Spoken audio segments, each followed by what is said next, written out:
यानी professional college में engineering को एडमिशन के लिए 50% कम से कम साइंस ग्रुप में एडमिशन के मार्क चाहिए, वो भी नहीं मिले और मैं इंजीनियर नहीं बना। आज मुझे बड़ा आश्चर्य लगता है कि मुझे 6 डिलीट मिल गई और उसमें से 4 एग्रीकल्चर साइंस में मिली, बड़े बड़े यूनिवर्सिटी की मिली। अभी उत्तर भारत की एक गलगोटिया यूनिवर्सिटी और तमिलनाडु की SBM यूनिवर्सिटी की भी मिली। तो मैं मजाक में कहता हूं, बहुत से IIT और इंजीनियरिंग कॉलेज में जाता हूं भाषण करने के लिए, तो अभी भी मैं डॉक्टर नहीं जोड़ता हूं। तो मुझे एक ने पूछा कि आपने ये क्यों नहीं लगाया? मैंने बोला इसने लगाया कि मुझे लगता है कि मैं इतना विद्वान नहीं हूं कि मैंने डॉक्टर लगाना चाहिए। पर आज इमरजेंसी के वो दिन मैं याद करता हूं। मेरी मां और मेरी बहनें मुझे कहती थी कि तुमने पार्टी के कारण तुम्हारा करियर खराब किया, डांटती थी। पर आज मुझे लगता है कि इस देश के लोकतंत्र को बचाने के लिए जयप्रकाश जी के नेतृत्व में हमारे पार्टी ने कितना बड़ा त्याग बलिदान किया है। अटल बिहारी वाजपेयी जी ने कहा था, उनके आंखों में आंसू थे और उन्होंने कहा था कि हमारी पार्टी हम विसर्जित कर रहे, जिस पार्टी को जिस विचारों से जिस निष्ठा से हमने जीवन भर काम किया, उस पार्टी का विसर्जन करते हुए जनता पार्टी में हमें बहुत वेदनाएं हो रही है। पर परिस्थिति की आवश्यकता के लिए हम ये बलिदान कर रहे हैं। जनता पार्टी का प्रयोग हुआ, दुर्भाग्यवश जनता पार्टी चल नहीं पाई। एक दिल के टुकड़े हुए हजार, कोई यहां गिरा कोई वहां गिरा। जनता पार्टी का अनुभव हमारे लिए अच्छा नहीं हुआ। बड़ी अपेक्षा के साथ हम कोशिश कर रहे थे और उसके बाद भारतीय जनता पार्टी की स्थापना हुई। और मुझे याद है कि मैं भारतीय जनता पार्टी की स्थापना जो 1980 में हुई उसमें था, और बाद में हमारे एक MP थे लक्ष्मणराव मानकर, उनके साथ मैं पूना मीटिंग के लिए जा रहा था। तो स्टेशन के बाहर एक दीवार पर लिखा था, वो मराठी में लिखा था, पर्याय पर्याय करके कौन चिल्लाते हैं जिनके लोकसभा में चुनकर आए 2, और नीचे में लिखा था हम 2 हमारे 2। अटल जी और अडवाणी जी पर वो व्यंग था। तब लोग कहने लगे कि ये पार्टी समाप्त हुई, पर उसी दिन हमारे कार्यकर्ताओं ने परिश्रम किए, मेहनत की, लोगों के मन की गलतफहमियां दूर की, अनेक पीढ़ियां बर्बाद हुई, अनेक कार्यकर्ताओं ने अपने जीवन को समर्पित किया। कोई उद्योग व्यापार छोड़ के पार्टी का काम करता था। आज भी ऐसे निष्पृह, निस्वार्थी और समर्पित कार्यकर्ता है कि जिनके बदौलत हमारे मनोहर लाल जी जैसे कार्यकर्ता मुख्यमंत्री बने और मेरे जैसे, मोदी जी जैसे कार्यकर्ता को इतने बड़े पदों पर जाने का मौका मिला। ये जो पद हमको मिला है, ये हमारे कर्तृत्व के कारण नहीं मिला है। ये जो पद हमको मिला है, ये आप जैसे कार्यकर्ताओं ने जो बलिदान किया है, पार्टी के लिए समर्पित भाव से काम किया है, उसके कारण मिला। और कार्यकर्ता काम क्यों करता है? कोई पैसे मिलते हैं, कोई मान सम्मान मिलता है। अनेक बार आता है कार्यकर्ता बोलते हैं, भाई आजकल हमारे यहाँ Z+ सिक्योरिटी है, कोई नजदीक नहीं आने देता।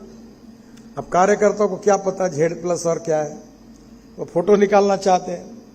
तो मैं बोलता हूं, अरे यार कम से कम उसका फोटो तो निकलने दो, कुछ तो नहीं देते उसको, उसकी तो खुशी होगी। हमारे कार्यकर्ता परिश्रम करते रहे और हमने देश में प्रतिकूल परिस्थिति पर मात करके अटल बिहारी वाजपेयी जी के नेतृत्व में NDA की सरकार बनी, जिसमें भारतीय जनता पार्टी प्रमुख थी। और आज इतिहास ये हुआ कि 2014 में मोदी जी के नेतृत्व में हमारे पार्टी को प्रचंड बहुमत मिला और आज भारतीय जनता पार्टी की सरकार 9 साल हमने पूरे किए और इस देश में हमने काम किया है।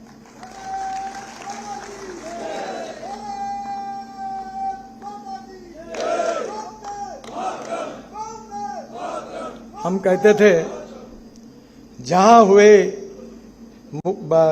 मुखर्जी बलिदान हुए मुखर्जी, जहां हुए बलिदान मुखर्जी, वो कश्मीर हमारा है। हमने 370 हटा दिया। हमारे देश में राम मंदिर बनना चाहिए, इसके लिए बड़ा संघर्ष हुआ। राम जन्मभूमि के ऊपर सुप्रीम कोर्ट का निर्णय लगा और देश की अस्मिता थी। प्रभु रामचंद्र हमारे प्रेरणा के स्तोत्र थे, हमारे सांस्कृतिक विरासत के प्रमुख थे। भगवान रामचंद्र जी का भव्य मंदिर का निर्माण वो भी पूरा हुआ।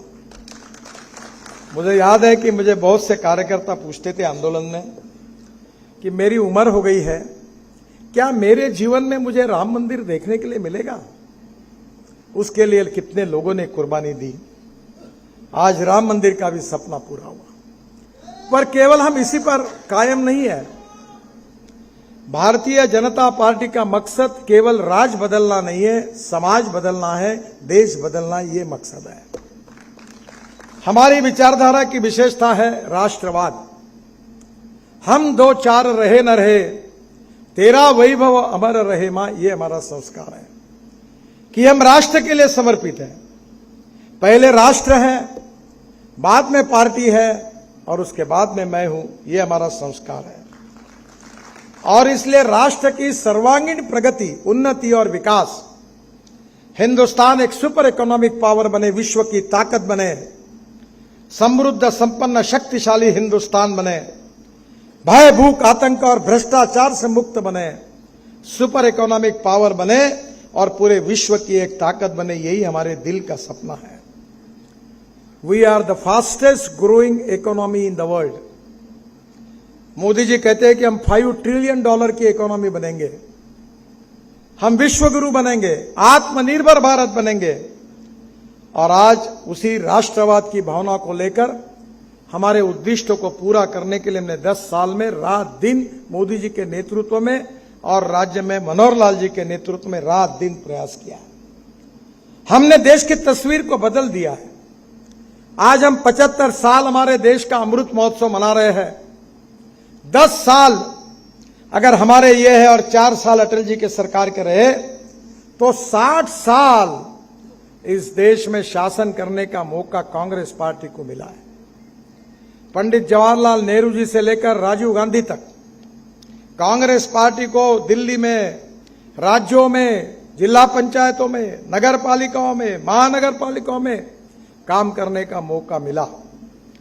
और आज मैं आत्मविश्वास के साथ ये बता सकता हूं कि जो कांग्रेस 60 साल में नहीं कर सकी, वो भारतीय जनता पार्टी ने 9 साल में करके दिखाया है। आप कहीं भी इसका हिसाब लगाइए। आप मुझे बताइए कि नेशनल हाईवे पहले कितने थे, हम आने के बाद कितने हुए, एक्सप्रेस हाईवे कितने थे, कितने हुए। और आज हमने परिस्थिति को बदल दिया। आज मैं अपने क्षेत्र में, मैं आज 9 साल का मंत्री हुआ, 9 साल पूरे हुए। मेरे जो जो डिपार्टमेंट मुझे मिले उसमें मैंने हिसाब किया तो 50 लाख करोड़ रुपए के काम करने का मौका मुझे मिला। 50 लाख करोड़। पहले मैं कहता था, लोग बोलते थे मंत्री ऐसा ही बोलते हैं। मैं बोलता था दिल्ली से देहरादून 2 घंटे में होगा, दिल्ली से मेरठ 40 मिनट में होगा, दिल्ली से हरिद्वार 1.5 घंटे में होगा, दिल्ली से जयपुर 2.25 घंटे 2 घंटे में होगा, दिल्ली से चंडीगढ़ 2.25 घंटे में होगा। अब चंडीगढ़ से मनाली 9 घंटे लगते थे, अब दिसंबर के पहले 3 घंटे में होगा। अब दिल्ली से कटरा 6 घंटे में, अमृतसर 4 घंटे में, श्रीनगर 8 घंटे में, मुंबई से दिल्ली 12 घंटे में, 40 घंटे लगते थे, चेन्नई से बेंगलोर 2 घंटे में, और बेंगलोर से मैसूर 3 घंटे 3.5 घंटे लगते थे, अब 1.25 घंटे में हो गया। देश बदल गया। हमने कहा था गंगा यमुना को शुद्ध करेंगे।